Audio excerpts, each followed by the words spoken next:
మన ప్రభువైన యేసుక్రీస్తు నామంలో మీకు అందరికీ మరొకసారి వందనాలు సమర్పిస్తున్నానండి. ఇవాళ మనం కంటిన్యూగా ఆ సబ్జెక్ట్ని డీల్ చేస్తూ ఉన్నాం. ఏమిటండి?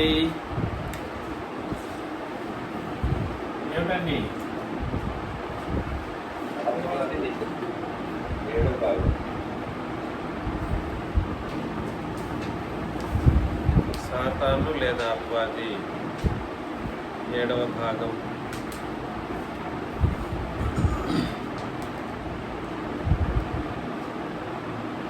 సాతాను కంటూ ఒక సామ్రాజ్యం ఉంది. ఏముందండి? సాతానుకి సామ్రాజ్యం, డేంజరస్ సామ్రాజ్యం ఒకటి ఉంది.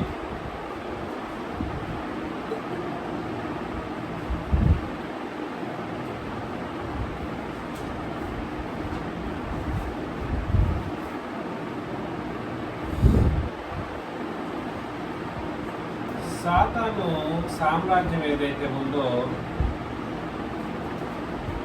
ఈ సామ్రాజ్యంలో మనుషులందరూ స్వేచ్ఛగా ఉంటారేమో అనుకుంటారు మనుషులు.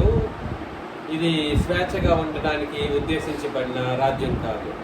సాతానిక సామ్రాజ్యం స్వేచ్ఛ కొరకు ఉద్దేశించింది కాదు. ఇది మాత్రం దయచేసి మీరు మనసులో పెట్టుకోవాలి. ఇందులో స్వేచ్ఛ అనేది లేదు, ఎవరికీ లేదు స్వేచ్ఛ.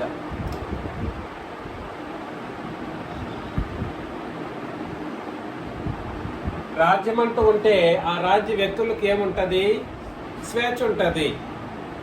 ఆ రాజ్యపు నేషనాలిటీ ఏదైతే ఉందో, సిటిజన్షిప్ ఏదైతే ఉందో, పౌరసత్వం ఏదైతే ఉందో, ఆ పౌరసత్వాన్ని బట్టి మనుషులకు ఏముంటుంది? స్వేచ్ఛ ఉంటుంది. కానీ ఈ సాతానిక సామ్రాజ్యపు పౌరస్థితిని కలిగిన వాళ్ళకి సైతం స్వేచ్ఛ లేని పరిస్థితి కేవలం ఈ ఒక్క రాజ్యానికే ప్రత్యేకమైనటువంటి ఒక విధానం అన్నమాట. స్వేచ్ఛ లేని రాజ్యము. ఇప్పుడు చెప్పండి, స్వేచ్ఛ లేని రాజ్యానికి, స్వేచ్ఛ లేని ప్రదేశాన్ని ఏమంటారు? బానిసత్వం. తర్వాత స్వేచ్ఛ లేకపోతే ఆ రాజ్యాన్ని ఏమని కూడా అంటారు? చెర. లేదా చెరని ఏమంటారు? జైలు అంటారు అనమాట. జైల్లో స్వేచ్ఛ ఉంటుందా? స్వేచ్ఛ ఉండదు. తమ్ముడు చెప్పినట్లు బానిసత్వము అన్న, తర్వాత దాస్యత్వము. అర్థమవుతుందండి? వీడి రాజ్యంలో ఎవరున్నా కూడా అండి, అపవాది రాజ్యంలో ఎవరున్నా కూడా సరే, వాళ్ళకి ఖచ్చితంగా వాళ్ళ ఫ్రీడమ్కి వాళ్ళకి ఫ్రీడమ్ ఉండదు. ఏముండదు? ఫ్రీడమ్ ఉండదు. కానీ ఈ మాటను నేను దేన్ని బట్టి చెబుతున్నాను అని అంటే, ఫ్రీడమ్ లేదు అని నేను దేన్ని బట్టి చెబుతున్నాను అని అంటే, నేను కొన్ని లేఖన భాగాలను పరిశీలన చేసినప్పుడు నిజముగా ఫ్రీడమ్ లేని విషయాన్ని అపవాది చెరగా ఏర్పాటు చేసుకునేసి జరిగిస్తున్న సంగతిని నేను గుర్తించగలిగి ఈ విషయాన్ని మీ ముందు ఉంచుతున్నాను. 2వ తిమోతికి రాసిన పత్రికలో 2వ అధ్యాయం, 2వ తిమోతికి రాసిన పత్రిక 2వ అధ్యాయం 23 నుండి 26 వచనాలను మనం పరిశీలన చేసినప్పుడు, 2వ తిమోతికి రాసిన పత్రిక 2వ అధ్యాయం 23 నుండి 26 వచనాలను చదివితే, నేర్పులేని మూఢుల వితర్కములు జగడములను పుట్టించునని ఎరిగి అట్టి వాటిని విసర్జించుము. మ్యూట్లో పెట్టాలి మర్యాదాస్గా. నేర్పులేని మూఢుల వితర్కములు జగడములను పుట్టించునని ఎరిగి అట్టి వాటిని విసర్జించుము. కాబట్టి నేర్పులేని అంటే అర్థం ఏమిటి? జ్ఞానం లేని వాళ్ళు మూఢులుగా ఉంటారు. వాళ్ళు ఇద్దరు అజ్ఞానులు, మూఢులు తర్కం చేసుకున్నారనుకోండి, ఏమొస్తుంది? కొట్లాట్లు వస్తాయి, జగడములు వస్తాయి. వాటిని పుట్టించునని ఎరిగి అట్టి వాటిని విసర్జించుము. కాబట్టి మూఢులతో మనం ఏం చేయకూడదు? జగడమాడకూడదు. మూఢులని తెలిసిన తర్వాత వాళ్ళతో ఏం చేయకూడదు? జగడమాడకూడదు. సత్య విషయమైన అనుభవ జ్ఞానము వారికి కలుగుటకై. ఎవరికి? మూఢులకు లేదా అజ్ఞానులకు లేదా జ్ఞానము లేని వాళ్ళకి సత్య విషయమైన అనుభవ జ్ఞానం కలగాలని దేవుడు ఒకవేళ ఎదురాడు వారికి మారు మనసు దయచేయును. మారు మనసు దయచేయును. అందువలన సాతాను తన ఇష్టము చొప్పున చెరపట్టిన వీరు. కాబట్టి ముందు అపవాది ఎవరిని టార్గెట్ చేస్తాడు? ఎవరిని టార్గెట్ చేస్తాడు? వాడి ఫస్ట్ గోల్ ఎవరని అంటే ఇష్టం చొప్పున చెరపడతాడంట. ఇంకా వాళ్ళు జ్ఞానం లేని వాళ్ళని ఖచ్చితంగా మీరు ఆలోచన చేసుకోండి. జ్ఞానం లేకపోతే వాళ్ళని, చదువు గురించి కాదు నేను ఇక్కడ చెప్తున్నది, మాకు చదువు లేదు జ్ఞానం ఎక్కడి నుండి వస్తుందని మాటకి అవకాశమే లేదు. ఎందుకంటే చదువు వేరు, జ్ఞానం వేరు. జ్ఞానం ఏమిటనంటే ఆలోచన ద్వారా తెలివిగా భూమి మీద బ్రతకటం. కొంతమంది మన సహోదరులలో చదువు లేకపోయినప్పటికీ జ్ఞానవంతులైనటువంటి గుణవంతులైనటువంటి సహోదరులు అమ్మగారు వాళ్ళు లేకుండా పోలేదు, చదువులేని వాళ్ళు అయినప్పటికీ. నేనేం చెప్పడానికి ప్రయత్నం చేస్తున్నానంటే మూఢులు లేదా నేర్పు లేనివారు అని అంటే ఎక్స్పీరియన్స్, జ్ఞానాన్ని తెలివిగా అనుభవపూర్వకంగా తెలుసుకున్న వాళ్ళని నేర్పు అని అంటారనమాట. జ్ఞానాన్ని అనుభవపూర్వకంగా సంపాదించుకున్న వాళ్ళని ఏమంటారు? నేర్పరితనం కలిగిన వాళ్ళు అని అంటారు. వీళ్ళు ఎవరైతే జ్ఞానం లేకుండా మూఢులుగా వితర్కములు జగడములకు సిద్ధపడి ఉంటారో వాళ్ళని ఏం చేస్తాడు అపవాది? తన ఇష్టం చొప్పున నువ్వే నాకు కావాలి, నీలాంటి వాళ్ళని నేను, నువ్వు వచ్చేసి అని చెరపట్టుకొని ఇష్టం చొప్పున చెరపట్టి వీరు వాని ఊరిలో నుండి తప్పించుకొని మేలుకొందరేమో అని. అంటే అర్థం ఏమిటి? మేలుకొందరు అంటే అర్థం ఏమిటి?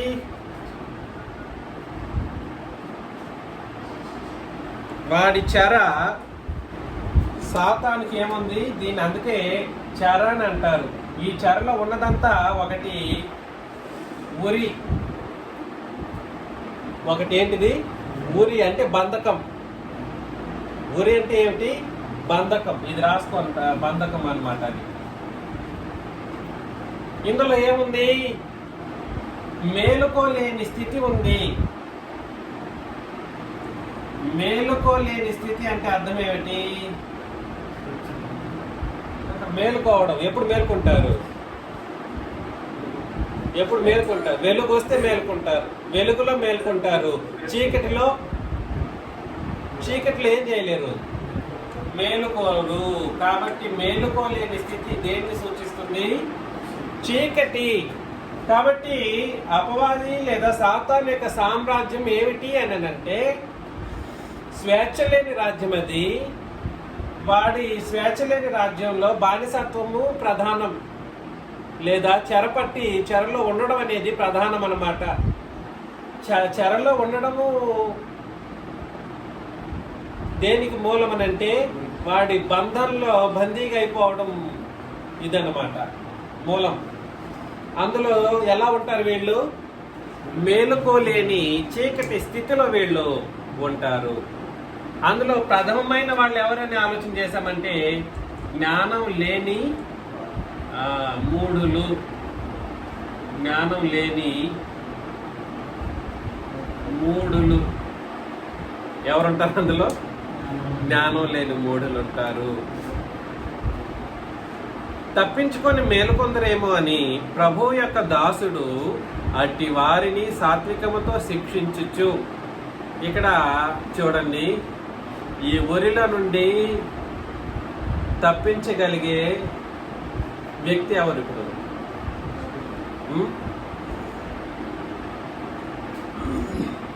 ఎవరండి? ప్రభువు యొక్క దాసుడు. అందుకని కనీసం గౌరవం ఇవ్వండి. ప్రభువు యొక్క దాసులు అంటే కనీసం గౌరవం ఇచ్చి మాట్లాడడం కానీ, కనీసం వాళ్ళకి మనల్ని అపవాది యొక్క సామ్రాజ్యం నుండి, వాడి యొక్క అధికారం నుండి, వాడి చీకటి అధికారం నుండి లేవనెత్తి మేలు కొలిపి బయటికి రప్పించినటువంటి వ్యక్తిని కనీసం మనం ఎలా చూడాలో అలా చూడాలి. ఎందుకనంటే జ్ఞానం లేని వ్యక్తులకు జ్ఞానాన్ని బోధించి, జ్ఞానం లేని వ్యక్తులకు ఏం బోధిస్తారు? జ్ఞానాన్ని బోధించి. అందుకనే ప్రభువు యొక్క దాసుడు అట్టి వారిని సాత్వికముతో శిక్షించచ్చు. కాబట్టి దేవుని యొక్క శిక్ష ఎలా వస్తుంది? దేవుడు వచ్చి శిక్షిస్తాడా? నాయన పోవద్దని దేవుడు అంటాడా? మరి దేవుని పక్షాన్ని ఇప్పుడు ఎవరు మీ మధ్యలో ఉండి సాతానిక ఉరిలో నుండి, సాతానిక బానిసత్వంలో నుండి, దాస్యత్వంలో నుండి మిమ్మల్ని మేలుకొలిపి, ఎలాగా? మిమ్మల్ని మేలుకొలిపి చీకటి నుండి వెలుగుకు తీసుకురాగలిగినటువంటి వ్యక్తి ఈరోజు మీకు ప్రభు యొక్క దాసుడు అనబడినటువంటి బోధకుడు, ఎవాంజలిస్ట్. కాబట్టి అట్టి వారిని సాత్వికంతో శిక్షించచ్చు అన్నప్పుడు ఏం చేయాలి? శిక్షను అంగీకరించాలి. దేన్ని? శిక్షను అంగీకరించాలి.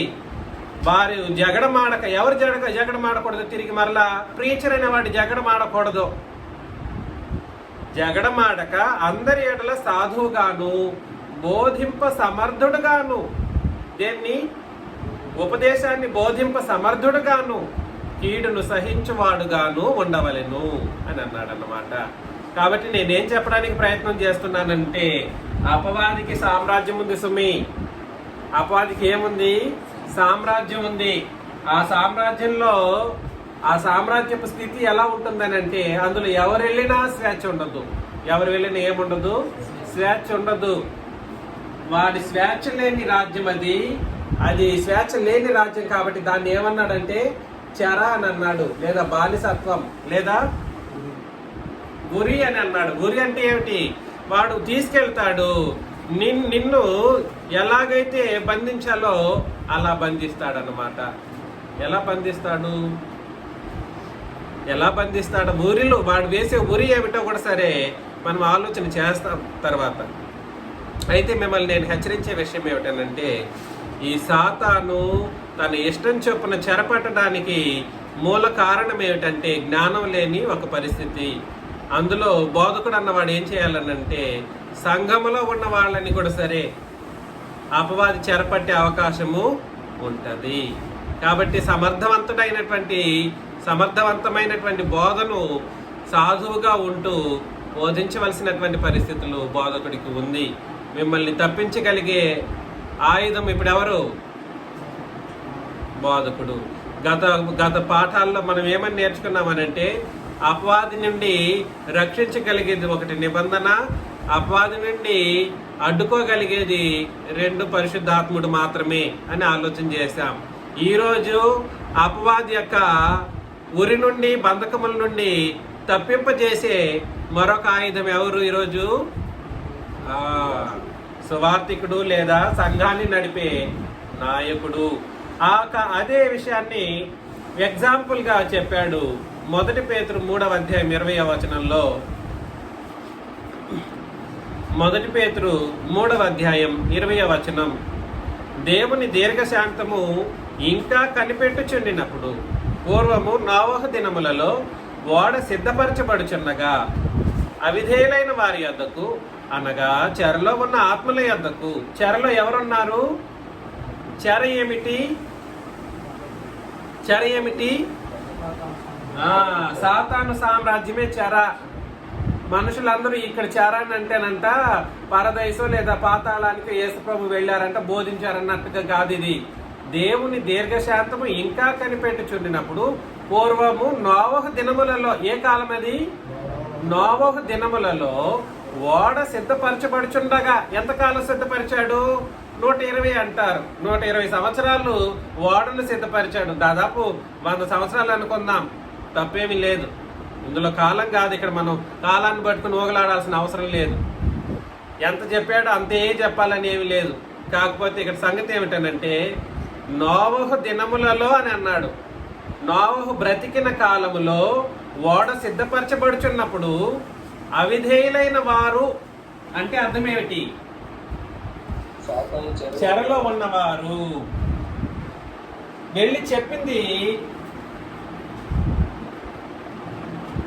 అవిధేయులైన వారు. ఇది చూసుకోండి. అవిధేయులైన వారి యొద్దకు అనగా చెరలో ఉన్న ఆత్మల యొద్దకు ఆయన ఆత్మరూపిగానే వెళ్ళి వారికి ప్రకటించెను. ఆ ఓడలో కొందరు అనగా 8 మంది నీటి ద్వారా రక్షణ పొందిరి అని తెలియజేశాడు అన్నమాట. కాబట్టి ఇక్కడ చూడండి, ఇంతకు ముందు చదివిన వాక్యమే ఇక్కడ రిపీట్ చేయడం చూస్తున్నాం. దేవుడు స్వతహాగా వచ్చి చెప్పేస్తూ ఉంటాడా? ఆ కాలంలో కూడా అండి, యేసుప్రభు అయినా కూడా సరే ఆత్మరూపిగా వచ్చారు. కానీ చెప్పిన వ్యక్తి ఎవరు? నోవహు. బోధకుడు లేకుండా అపవాది యొక్క చెర నుండి తప్పింప చేయడం అనేది, అపవాది చెర నుండి తప్పించి రక్షించడం అనేది బోధకుడితో నిమిత్తం లేదు అనడానికి అవకాశం లేదు. మిమ్మల్ని నేను ప్రేమతో హెచ్చరిస్తూ ఉన్నాను. ఎవరెవరైతే జ్ఞానము లేకుండా మూఢులై శిక్షను, ప్రభువు యొక్క దాసుడు సాత్వికముతో శిక్షించే శిక్షకు విధేయత చూపకపోతే, అవిధేయులై ఉంటే వాళ్ళు ఎవరి యొక్క చెరలో ఉన్నారు? ఆటోమేటిక్ గా ఇది. నేనేమైనా మిమ్మల్ని మోసం చేసే బోధ చేస్తే అప్పుడు నన్ను అడగాలి. మోసం చేసి నేను బోధ ఏనాడు చేయను, చేయబోను, చేయలేను కూడా. నాకు అట్లాంటి అసమర్థత లేదు. మిమ్మల్ని మోసం చేసి, సంఘాన్ని మోసం చేసి నేనేమి ఇది చేయబోయేది లేదు. కాకపోతే ఒక విషయం ఏమిటంటే, సత్యం కోసం పోరాటం చేసేటువంటి వ్యక్తిగా ఆనాడు ఎవరున్నారు? నోవహు ఉన్నాడు. నోవహు ఏం చేశాడనంటే, ప్రభువు యొక్క ఆత్మ లేదా యేసుక్రీస్తు ఆత్మరూపిగా ఉండి నోవహు నోటి ద్వారా ఏం చేశాడు? సువార్తను ప్రకటించి, ఆనాటి సువార్త. ఏనాటి సువార్త? పితరుల యుగము నాటి సువార్తను ప్రకటించి 8 మందిని రక్షించడం మనం చూస్తున్నాం. కాకపోతే ఎక్కడున్న వాళ్ళని రక్షించాడు నోవహు? ఎవరండి? ఎక్కడున్న వాళ్ళని? చెరలో ఉన్న, చెరసాలలో లేదా జైల్లో, అపవాది యొక్క జైల్లో ఉన్నటువంటి అవిధేయులకు బోధించాడు. కానీ వాళ్ళందరూ రాలేకపోయారు. విధేయత చూపిన వాళ్ళు మాత్రం ఏం చేయబడ్డారు? రక్షించబడ్డారు. దయచేసి సాతాను సామ్రాజ్యం ఎక్కడి నుండి ఉందనంటే ఆది కాండం నుండి కూడా ఉంది. ఆది కాండం నుండి కూడా ఉంది. అది ఎప్పటి నుండి ఉందనంటే ఇప్పటి వరకు కూడా ఉంది. ఈ రోజు ఎట్లుందో మనం ఆలోచన చేయబోతాం. సాతాను సామ్రాజ్యం సాధారణమైనది కాదు. సాతాను సామ్రాజ్యం అన్నది ఎలా ఉంటుందో మనం పరిశీలన చేస్తూ ఉన్నాం. అది అందులో అవిధేయులు ఉంటారు. ఎవరుంటారు? దేవుని యొక్క వాక్యానికి అవిధేయులు ఉంటారు. ఆయన శిక్షను తృణీకరించినటువంటి జనాంగం అందులో ఉంటారు. ఎవరి యొక్క శిక్షను?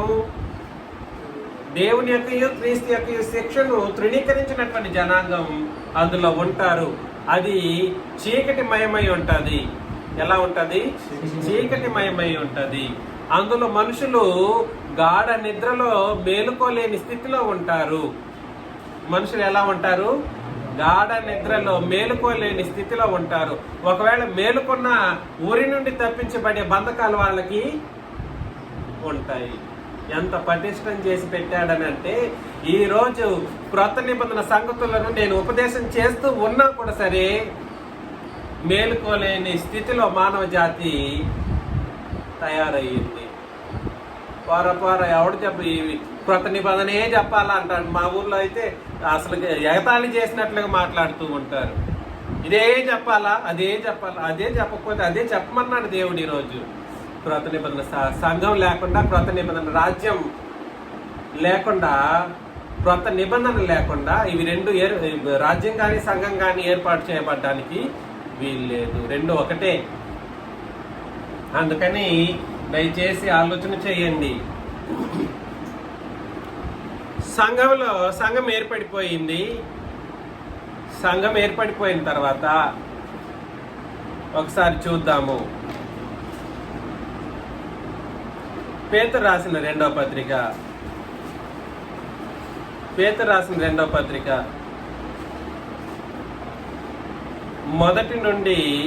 మొదటి అధ్యాయం 10 నుండి చదువుతున్నాను చూడండి. అందువలన సహోదరులారా, మీ పిలుపును ఏర్పాటును నిశ్చయము చేసుకొనుటకు మరీ జాగ్రత్త పడుడి.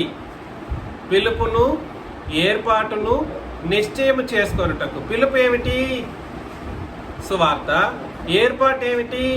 పరలోకం. పిలుపు ఏమిటంటే సువార్త, ఏర్పాటు ఏమిటి? పరలోకం. అది మనకు ఏర్పాటు చేయబడడం జరిగింది.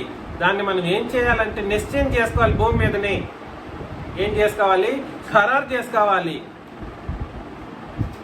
అర్థమవుతుందా? ఖరారు చేసుకున్నటకు మరీ జాగ్రత్త పడుడి. మీరు ఇట్టి క్రియలు చేయవారైతే ఎప్పుడునూ తొట్టిల్లరు. అంటే ఇటు క్రియలు అంటే పైన చెప్పబడిన దయ, ప్రేమ, ఆ క్రియలు చేసేవారైతే ఎప్పుడునూ తొట్టిల్లరు.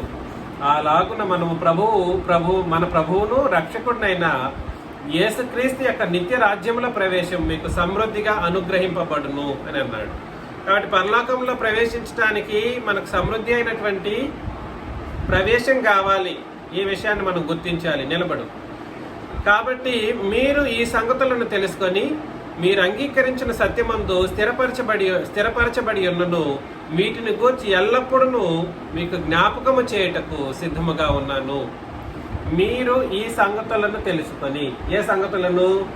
క్రొత్త నిబంధన సంగతులను తెలుసుకొని మీరు అంగీకరించిన సత్యమందు స్థిరపరచబడి ఉన్నను. మీరు ఆల్రెడీ స్థిరపరచబోయారు. సంఘంలో ఉన్నవాళ్ళు స్థిరపరచబడి ఉన్నప్పటికీ వీళ్ళు ఏమై ఉన్నారు?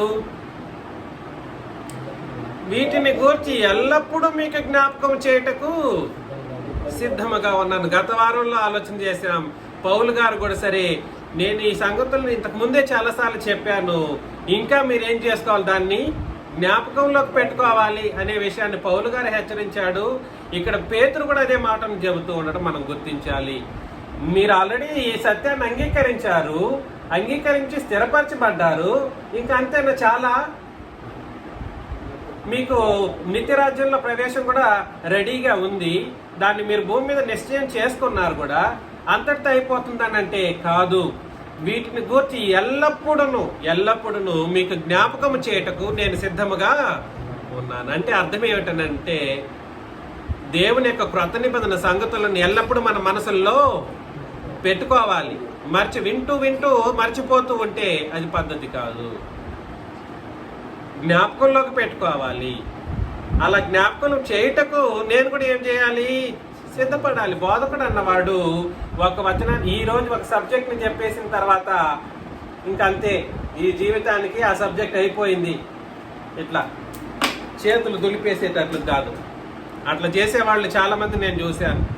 ఇవాళ చెప్పింటారు అంతే, ఇంకా అది ఇంక మర్చిపోతారు. నెక్స్ట్ ఇంకో కొత్తది చెప్పాలి, ఇంకో కొత్తది.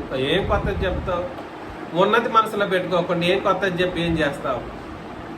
జ్ఞాపకములోకి ఉంచుకోకపోతే బోధను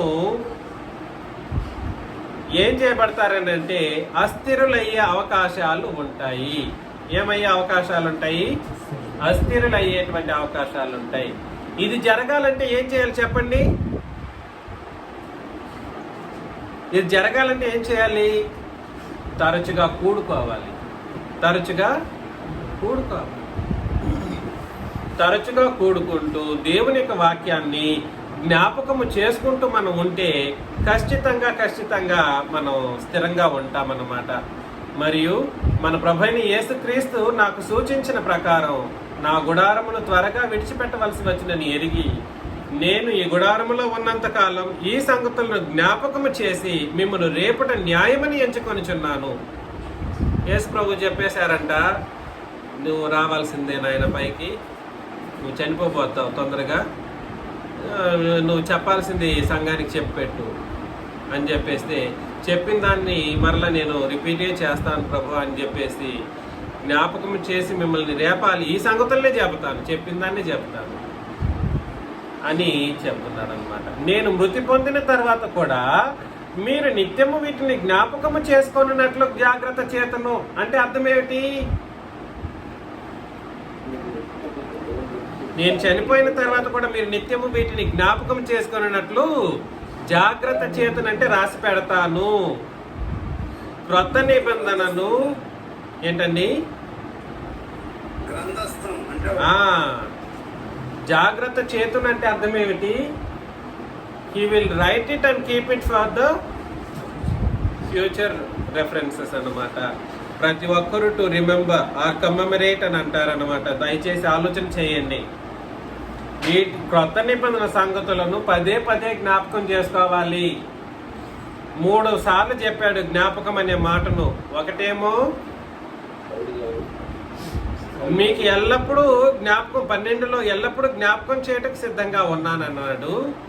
14లో ఈ సంగతులను జ్ఞాపకం చేసి మిమ్మల్ని రేపటి న్యాయమని ఎంచుకొంచున్నాను. 15లో నిత్యము, ఎల్లప్పుడూ నిత్యము, ఆ మాటలు గుర్తుపెట్టుకోండి. నిత్యము వీటిని జ్ఞాపకము చేసుకున్నట్లు జాగ్రత్త చేతును. నిత్యము. ఈరోజు క్రొత్త నిబంధనను నిత్యము బోధించే బోధకుడు అక్కడ ఉన్నాడా? ఒక మనల్ని తప్ప, నన్ను తప్ప.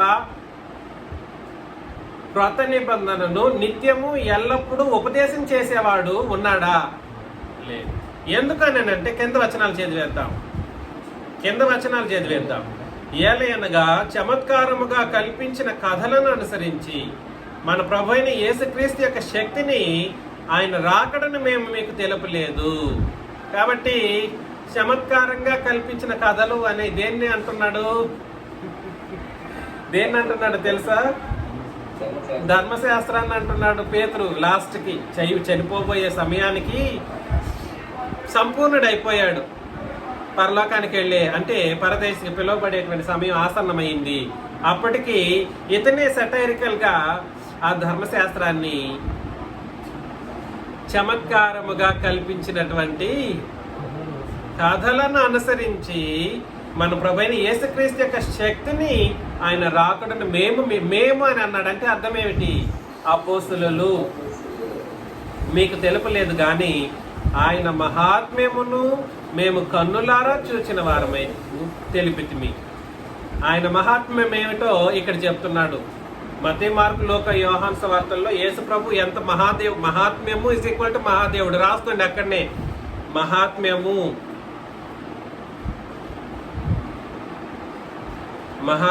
ఇస్ ఈక్వల్ టు మహాదేవుడు. అంటే మహాదేవుడికి ఉన్న గొప్పతనాన్ని మహాత్మ్యము అని అంటారు. రాసుకోండి మరొకసారి. యేసు ప్రభు గురించి చెబుతున్న సందర్భం మహాత్మ్యము ఇస్ ఈక్వల్ టు మహాదేవుడికున్న లక్షణం. ఆ మాటను అలాగే రాసుకుంటే మంచిది. మహాత్మ్యము ఇస్ ఈక్వల్ టు మహాదేవునికున్న లక్షణము. ఆయన మహాత్మ్యమును మేము కన్నులారా చూచిన వారమై తెలిపితిమి. వీళ్ళు చూశారు. ఈయన నా ప్రియకుమారుడు, ఈయన యందు నేను ఆనందించుచున్నాను అను శబ్దము మహాదివ్య మహిమ నుండి ఆయన యొద్దకు వచ్చినప్పుడు తండ్రి అయిన దేవుని వలన ఘనతయు మహిమయు ఆయన పొందగా మేము ఆ పరిశుద్ధ పర్వతము మీద ఆయనతో కూడా ఉండిన వారమై ఆ శబ్దము ఆకాశము నుండి రాగా వింటిమి. చూసారా?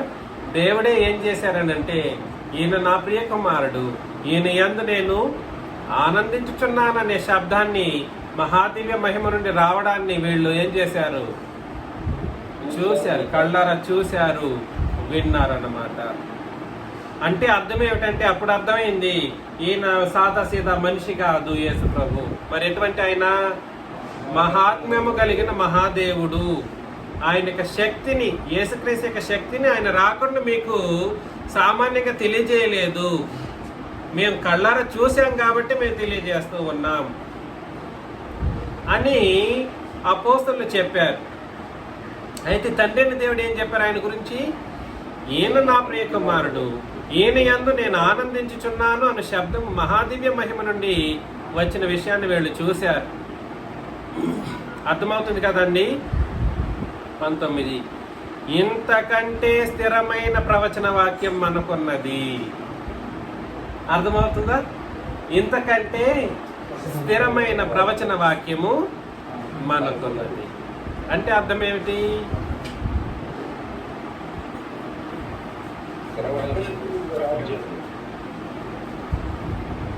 స్థిరమైన ప్రవచన వాక్యం. అపోస్తలుల బోధ.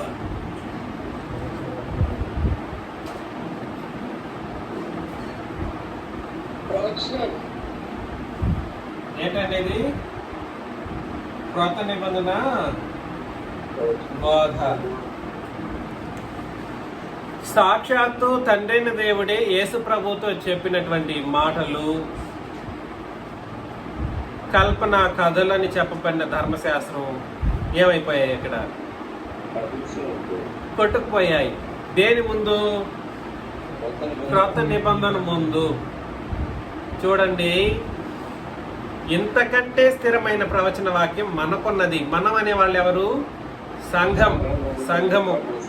తెల్లవారి వేకువ చుక్క మీ హృదయముల్లో ఉదయించే వరకు ఆ వాక్యము చీకటి గల చోటున వెలిగించు దీపమైనట్టున్నది. అంటే అర్థం ఏమిటో తెలుసా అండి? అంటే అర్థం ఏమిటి?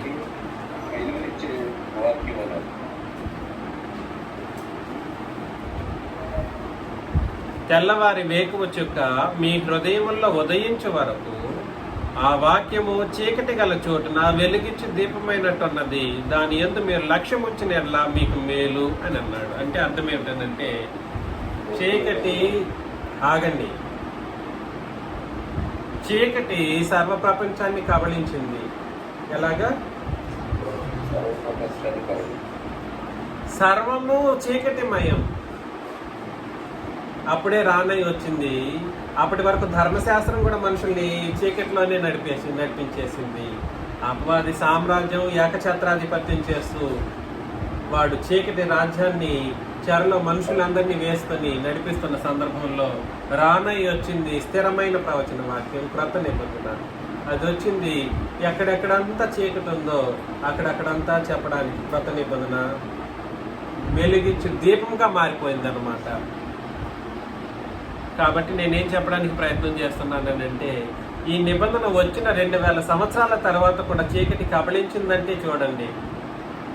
2000 సంవత్సరాలుగా ఈ నిబంధన వచ్చిన తర్వాత కూడా దీన్ని ఉపదేశం చేసేవాడు దీన్ని క్రొత్త నిబంధనను ఉపదేశించేవాడు లేకపోవడం కారణాన నేటికి క్రొత్త నిబంధన అని చెప్పుకొని 2 నిబంధనలను కలిపి ఉపదేశం చేసి చీకటిని వెలుగుగా చేసే అవకాశాలు ఉంటాయా?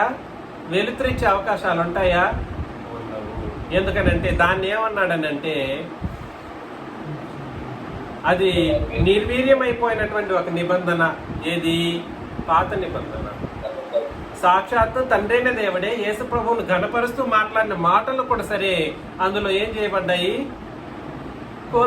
అందులోకి వెళ్ళిపోయాయి. ధర్మశాస్త్ర కాలమే కదా అది. యేసు ప్రభువుని తండ్రిని దేవుడు ఘనపరిచి చెప్పిన మాటలు కూడా ఏ నిబంధన కాలము? ఏ నిబంధన కాలం అండి? ధర్మశాస్త్ర కాలం. ఆ నిబంధన కొట్టివేసిన తర్వాత ఆ యేసుక్రీస్తుని చెప్పిన ఆ మాట కూడా ఇదైపోయింది. అంతకంటే స్థిరమైన ప్రవచన వాక్యం మనకున్నదేనంటే మనం ఎంత గొప్పవాళ్ళం. ఈరోజు మనుషులను వెలిగించేటువంటి దీపము వేకువ చుక్క ఏమిటి? క్రొత్త నిబంధన. వేకువ చుక్క అంటే అర్థం ఏమిటంటేనండి, మార్నింగ్ స్టార్ అని లేదా వేకువ చుక్క అని అంటారు. ఆల్రెడీ చీకటి మయమై ఉన్నటువంటి ప్రదేశంలో అది వెలుగు చాలా వెరజల్లుతూ కనబడుతుంది అన్నమాట. అంటే అర్థం ఏమిటంటే, నిబంధన ఎంత వెలుగై ఉన్నప్పటికీ కూడా సరే చీకటి ఆల్రెడీ ఏం చేయబడింది? కబళించేసింది. ఎంతకాలం కబళించింది? గత 6000 సంవత్సరాలుగా కబళించింది. 6000 సంవత్సరాలుగా కబళించేసింది. మధ్యలో క్రొత్త నిబంధన వచ్చింది 2000 సంవత్సరాలకు ముందు. ఒక 100-120 సంవత్సరాల కాలం పాటు 100 సంవత్సరాల కాలం పాటు ఆ వెలుగు విరజిల్లుతూ ఉండింది. అపోస్తలులో ఉన్నంత వరకు, దాన్ని బోధించేంత వరకు. ఆ బోధించే బోధకులు ఆగిపోయిన తర్వాత మరలా కబళించేసింది. ఇవాళ నా ద్వారా మన ద్వారా వెలిగించు దీపము మరలా వెలిగించడానికి అయినటువంటి ప్రయత్నం చేసింది అన్నమాట. నేను మిమ్మల్ని ప్రేమతో మనవి చేసేది ఏమిటంటే, సాతానిక చీకటి సామ్రాజ్యం కబళించినటువంటి ఈ ప్రపంచంలో వెలుగు వలె మనమంతా ఉంటూ ఉన్నాం. ఈ విషయాన్ని మనం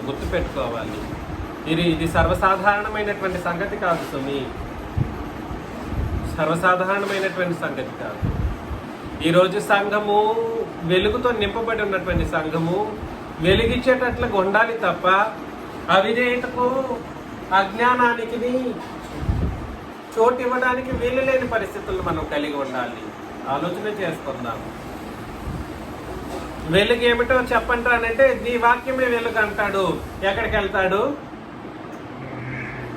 ఎక్కడికి వెళ్తాడు? ఎక్కడండి? కీర్తనలకు వెళతాడు.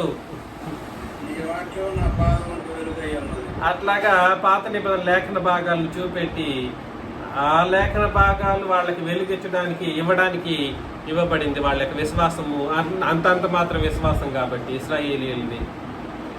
అపోస్తల కార్యములు 26వ అధ్యాయం. అపోస్తల కార్యములు 26 మొదటి 3 వచనాలను మనం చదివినప్పుడు, ఎవరైనా చదవండి ఇది మాత్రం. అగ్రిప్ప పౌలును చూచి ఈ పక్షమున చెప్పుకొనుటకు నీకు సెలవైనదైనను. అప్పుడు పౌలు చేయి చాచి ఇలాగు సమాధానం చెప్పసాగింది. చూడండి, ధర్మశాస్త్రాన్ని తోచా తప్పకుండా పాటించే యూదులు పౌలు గారిని తీసుకెళ్లారు. ఎక్కడికి? అగ్రిప్ప రాజు ముందుకు తీసుకెళ్లి చొక్కా పట్టుకొని లాక్కొని తీసుకెళ్లి బాగా దెబ్బలేశారు, బాగా కొట్టేశారు. పౌలు గారిని కొట్టేసి వీడు మా ధర్మశాస్త్రాన్ని ఎల్లప్పుడూ తృణీకరించి మాట్లాడుతూ ఉన్నాడు. దేన్ని? ధర్మశాస్త్రము మా ప్రాణాధారం అని మేము బ్రతుకుతూ ఉంటే దానిని తప్పుపట్టి రక్షణ అంటూ కొత్త నిబంధన ప్రకారమే చేయాలని వీడు చెబుతున్నాడు. వీడిని శిక్షించాలి మీరని అగ్రిప్ప రాజు దగ్గరికి తీసుకెళ్లి కాలర్ని పట్టుకొని తీసుకెళ్లారనమాట. అప్పుడు రాజు చెప్పాడు, నువ్వేం చెప్పాలనుకుంటున్నావు? పౌలు చెప్పాడు. పౌలు ఏం చెప్పాడో చెబుతూ వస్తూ ఉండగా ఎక్కడికి కనెక్ట్ చేశాడంటే 22 వచనాలు.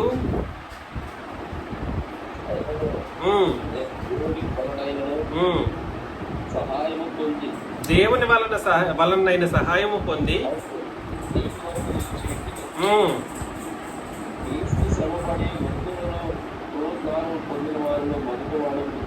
చూసారా, శ్రమపడి సమాధి చేయబడి పునరుత్థానుడైన వారిలో ఫస్ట్ పర్సన్. అందుకని యేసు ప్రభు ఆది సంభూతుడు అని చెప్పడానికి కారణం ఏమిటనంటే మరణించి సమాధి చేయబడి తిరిగి లేచిన వారిలో ఆయన ఎటువంటి వాడు? మొదటివాడు. అందుకని ఆ తిరిగి లేచిన దాన్ని బట్టి ఆయనకి ఏమని పేరు? ఆది సంభూతుడు. రాసుకోవచ్చు మీరు. మరణ సమాధి పునరుత్థానం అయిన వారిలో మొదటివాడు అని అర్థం. భౌతిక మరణం అది, ఆత్మ సంబంధమైన మరణం కాదు. చనిపోయి సమాధి చేయబడి తిరిగి లేచిన వాడు దాంట్లో మొదటివాడు. కాబట్టి ఆయన ఎటువంటి వాడనంటే ఆది సంభూతుడు, లేదా ఆయన ఆది అయిన వాడు. ఆది సంభూతుడు అన్నా ఆది అయిన వాడు అన్న ఒకటే. ఆయన అనేకమైన వాటికి ఆది అయిన వాడు సుమి. జీవాన్ని ఇచ్చే దాంట్లోనే ఆయన ఆది అయి ఉన్నాడు. సృష్టి ఆరంభంలో ఆయన ఆది సంభూతుడు, ప్రారంభికుడు అని. తర్వాత చదవండి. ఏం చెప్పాడు పౌలు గారు అక్కడ ఆ సందర్భంలో? రాజు ముందు, అగ్రిప్ప ముందు యేసుక్రీస్తు యొక్క మరణ సమాధి పునరుత్థానాన్ని తెలియజేస్తూ ఉన్నాడు. అంటే అర్థం ఏమిటి? సువార్తను ప్రకటించున్నాడు. ఇప్పుడు 27, 28 వచనాలు. అగ్రిప్పరాజు అగ్రిప్పరాజా తమరు ప్రవక్తలను అంగీకరించున్నారా? నమ్ముచున్నారని ఆయన కూడా సమాధానం చెప్పేస్తున్నాడు. రాజు కదా అండి, రాజు దగ్గర వెళ్ళి ప్రశ్నిస్తే ఎట్లుంటది? నమ్ముచున్నారని నేను ఎరుగుదును.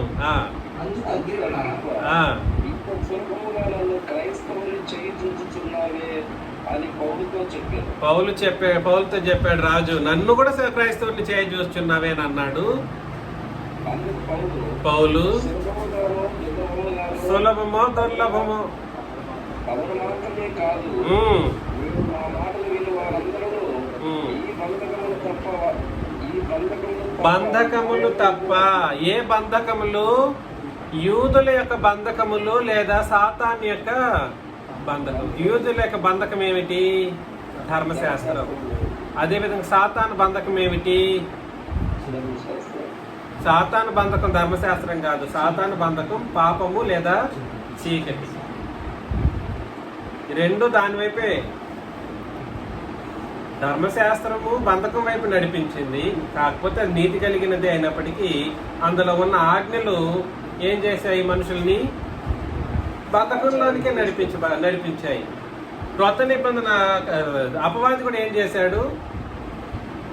బంధకములతో నింపాడు. చదివేసేయండి. ఈ బంధకములు తప్ప నాలో ఉండినట్లు దేవుడు అనుగ్రహించిన గాక. అంతట రాజులో అధిపతియు 28 చదవండి. 28. అందుకు అగ్రిప్ప, ఇంత సులభంగా నన్ను క్రైస్తవులు చేయించుచున్నావే అని పౌరుతో చెప్పాను. అందుకు పౌరుడు సులభంగానో దుర్లభంగానో తమను మాత్రమే కాదు, నేను నా మాటలు విన్న వాళ్ళందరూ ఈ బంధకములు తప్ప నామనే ఉండినట్లు దేవుడు అనుగ్రహించిన గాక. అంతే సార్. అంతేనా? లాస్ట్ అంతేనా? అంటే లాస్ట్ అంతే. 18. అది 30. 26, 18 చదవండి. 26. నీవు చూచిన సంగతి గురించి నేను కనపడి సంగతులు ఎరుగను కనుక అతని ఎదుట నేను ధైర్యంగా మాట్లాడుచున్నాను. వాటిలో ఒక్కటే అతనికి మరుగై ఉండలేదని నూటిగా నమ్ముచున్నాను. కాదు, అది 18. నీవు నన్ను చూసిన సంగతుల గురించి నీకు కనపడబోయే సంగతుల గురించి నేను పరిచారకునిగా సాక్షిగా నియమించడానికి. ఆగండి. వద్దు తప్పుడు. వారు చీకటిలో నుండి వెలుగులోనికి, సాతాను అధికారం నుండి దేవుని వైపునకు తిరిగి అనే మాట ఎక్కడుంది? పెద్ద సెంటెన్స్. ఓకే. చదవండి.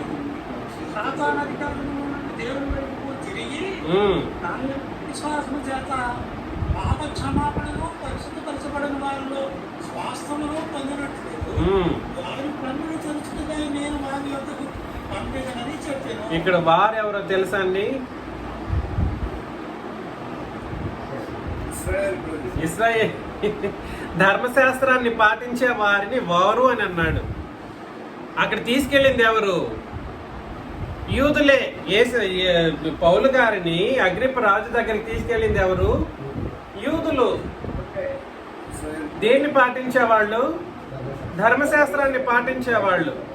కాబట్టి వారు చీకటిలో నుండి వెలుగులోనికి, సాతాను అధికారం నుండి దేవుని వైపునకును తిరిగి నా యందలి విశ్వాసము చేత పాపక్షమాపణను పరిశుద్ధపరచబడిన వాళ్ళ స్వాస్థ్యమును పొందినట్లు వారి కన్నులు తెరచుటకై నేను నిన్ను వారి యొద్దకు పంపేదనని చెప్పాను అని అన్నాడు అన్నమాట. కాబట్టి నేనేం చెప్పడానికి ప్రయత్నం చేస్తున్నానంటే, సాతాను యొక్క చెర ఒక బంధకం. సాతాను యొక్క చెర ఏమిటి? బంధకం. ఆఖరికి ధర్మశాస్త్రమైన ఎక్కడికి నడిపించింది? సాతాను చెరలోనికి మనుషుల్ని నడిపించింది. ఎక్కడికి నడిపించింది అంటే చీకటిలోనికి నడిపించింది. చీకటిలోకి వెళితే వాళ్ళు బంధించబడతారు, వాడి అధికారం క్రిందకు వెళ్ళిపోతారు. అక్కడి నుండి దేవుని వైపునకు తిరిగి నా యందలి విశ్వాసము చేత పాప క్షమాపణ. కాబట్టి నేనేం చెప్పడానికి ప్రయత్నం చేస్తున్నాను అంటే, ఈరోజు పాప క్షమాపణ పొందాలని అంటే ధర్మశాస్త్రం పనికి వస్తుందా? పాప క్షమాపణ లేదా నేను బాప్తిసం తీసుకొని పరిశుద్ధపరచబడ్డాను అనడానికి ఒక కారణంగా ధర్మశాస్త్రాన్ని ఉపయోగించడానికి అవకాశం ఉందా? లేనే లేదు. పాప క్షమాపణ ఏనాడైతే వస్తుందో వాళ్ళు ఏం చేయబడతారు? పరిశుద్ధపరచబడిన వారిలో స్వాస్థ్యమును పొందనట్లు. స్వాస్థ్యం ఏమిటి? పరలోకము. వారి కన్నులు తెరచుటకు. కాబట్టి మేలుకొలిపే పరిస్థితి దేనికుంది ఇప్పుడు? సువార్తకి. అంటే క్రొత్త నిబంధనలో 2 రకాలైనటువంటి బోధలు ఉన్నాయి. ఒకటి సువార్త అయితే అది సర్వలోకానికి, 2 అపోస్తలుల బోధ, అది ఎవరికి? సంఘానికి. నేను చెప్పింది అర్థమవుతుందా మీకు? అపవాది నుండి రక్షించేటువంటిది ఈ రోజు ఉన్న ఏకైక నియమము క్రొత్త నిబంధన మాత్రమే. అప్పటి వరకు చీకటి సామ్రాజ్యము ఇశ్రాయేలీలను కూడా కబళించింది అన్నమాట, జయించేసింది. చీకటి సామ్రాజ్యం జయించి పడేసింది. వాడు ఎట్లా జయించుకుంటూ వెళ్ళాడని అంటే, ఏ ధర్మశాస్త్రం అనే దేవుని యొక్క వాక్యాన్ని దేవుడు ఇచ్చాడో అది వెలుగుగా ఆనాడు ఉన్నప్పటికీ ఆ వెలుగును గుర్తించలేని స్థితిలోకి ఇశ్రాయేలీలు నడిపించాడు. అదే కోణంలో నేడు క్రొత్త నిబంధన కూడా వాడుకోవడానికి ఆయన ప్రయత్నం చేశాడు. అది నా దగ్గర జరగలేదు. మరియదాస్ గారు మ్యూట్లో పెట్టండి. అది నా దగ్గర జరగలేదు. ఈరోజు నేను చెప్పినటువంటి ఈ సంగతులను గుర్తించలేని వాళ్ళు ఎవరైనా ఒకవేళ సంఘంలో ఉంటే కూడా సరే, మీరు కూడా ఎక్కడికి వెళ్ళిపోతారంటే ఆటోమేటిక్గా చెరలోకి జారుకుంటారు. వాడు లాక్కెళ్ళిపోతాడు. నేను వంచనతో బోధించిన వ్యక్తిని కాదు, ఏదో ఆశించి ఉపదేశించే వ్యక్తిని కాదు. ఆశించి ఉపదేశించే వ్యక్తిని అయితే నాకు ఆశించడానికి చాలా ఉన్నాయి, ఎంతో సంపాదించుకునే శక్తి సామర్థ్యాలు నాకు ఉన్నాయి. అయినా కాదు. మీరందరూ ఆలోచన చేసుకోండి. ఇది సమర్పణ జీవితాన్ని బట్టి నేను మీకు చెబుతున్నటువంటి సంగతులు. ఇవి సమర్పించుకొని మాట్లాడుతున్నటువంటి మాటలు ఉంటాయి.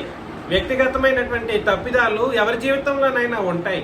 వాటిని బట్టి మనం ఉపదేశకుడిని లేదా బోధకుడిని తృణీకరించేటువంటి పరిస్థితుల్లో మీరు కార్యరూపం చేస్తే తప్పు మీరే చేసిన వాళ్ళు అవుతారు. నేను ఇంతకుముందు కూడా చెప్పాను, ప్రతి వాళ్ళు తప్పులు చేసే అవకాశాలు ఉన్నప్పుడు ఆ తప్పుకి ఎవరు ప్రార్థన చేస్తారు? ఎవరికి వాళ్ళు చేసుకుంటారు. దానికి క్షమాపణ ఎవరిస్తారు? దేవుడు ఇస్తాడు. నువ్వేం చూస్తూ ఉంటావు? ఆ సహోదరి తప్పు చేస్తానే ఉంది, ఎప్పుడో క్షమించుంటాడు దేవుడు. అర్థమవుతుంది నేను చెప్పేది? నువ్వే అదే చూసుకుంటా ఆ తప్పులే చేస్తా ఉన్నాడు, అదే అట్లాగే ఉన్నావనే నువ్వు చూసుకుంటూ పోయావనుకో, ఎక్కడికి వెళ్తావు నువ్వు? ఇతరులను చూసి నరకం వెళ్ళే అవకాశం మీకు అవసరమా?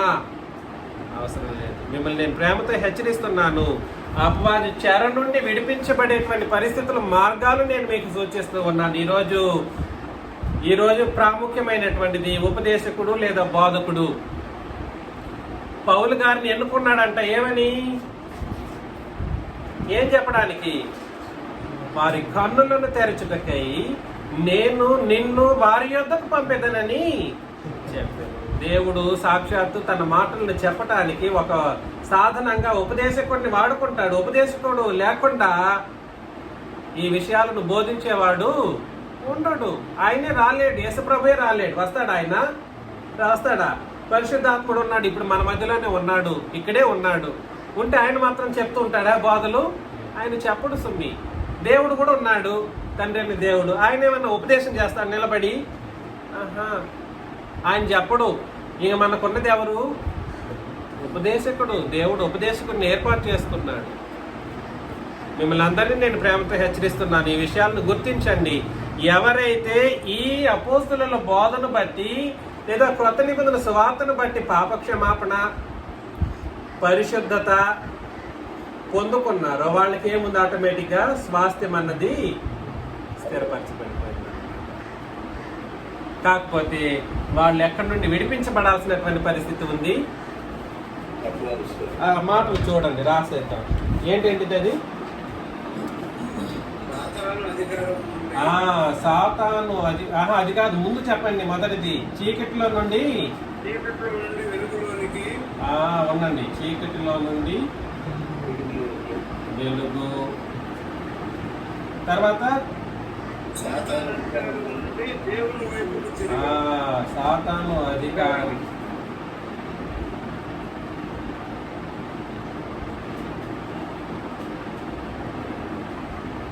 ఇప్పుడు ఇంతకు ముందు చదివారు 26లో ఈ బంధకముల నుండి ఏం చేయబడాలి?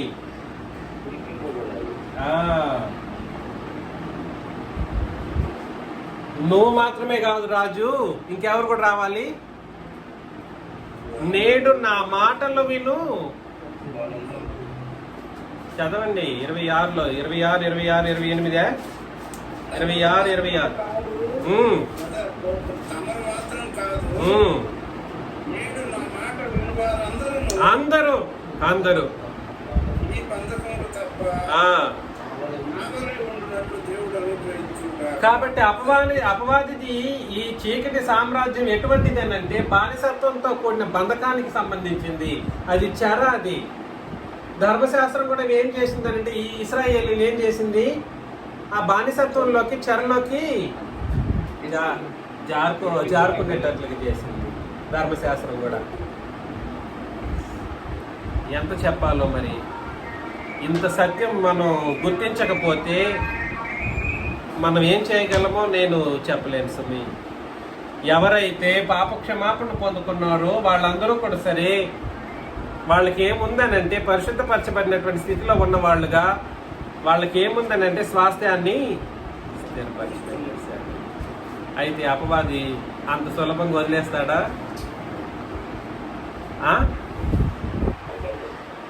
నువ్వు ఉపదేశకుడు పోతాడు, మంచి ఉపదేశాలు చేస్తాడు, నిజంగానే కొత్త నిబంధన ప్రకారం చేస్తూ ఉంటాడు. అపవాది అంత తొందరగా నిన్ను విడిచిపెట్టే అవకాశాలు ఉండదు. మనుషుల్ని అంత తొందరగా విడిచిపెట్టడం. దానికి అపవాది ఏం చేస్తాడు? 2 కొరింథీ 11:14లో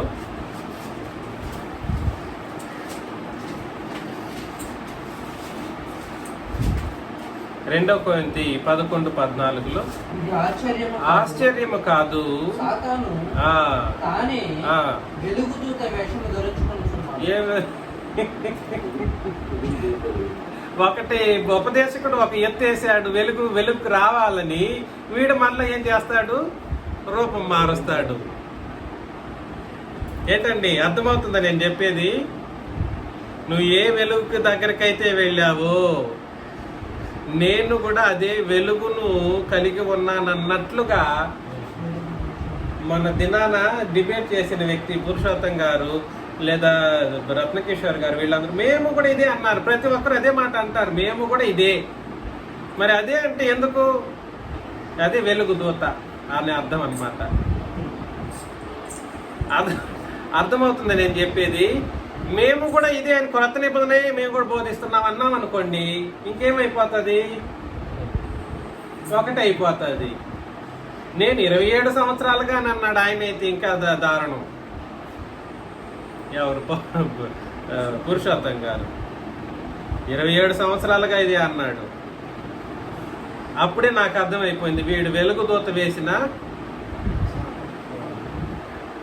అపవాది అని. సాతాను అని అంటేనండి, చూడండి నేను ఇక్కడ ప్రత్యేకించి మాట్లాడుతున్నాను. సాతాను అని అంటే సాతాను యొక్క రూపం మనకు కనబడేంత వరకు మ్యూట్లో పెట్టాలి. మరియదాస్ గారు సౌండ్ ఎక్కువ వినిపిస్తుంది, చెప్పిన వెంటనే పెట్టేయండి. సాతాను అనేవాడు కనబడడు, మనుషులను ఉపయోగించుకుంటూ తన యొక్క బోధను చేస్తాడు.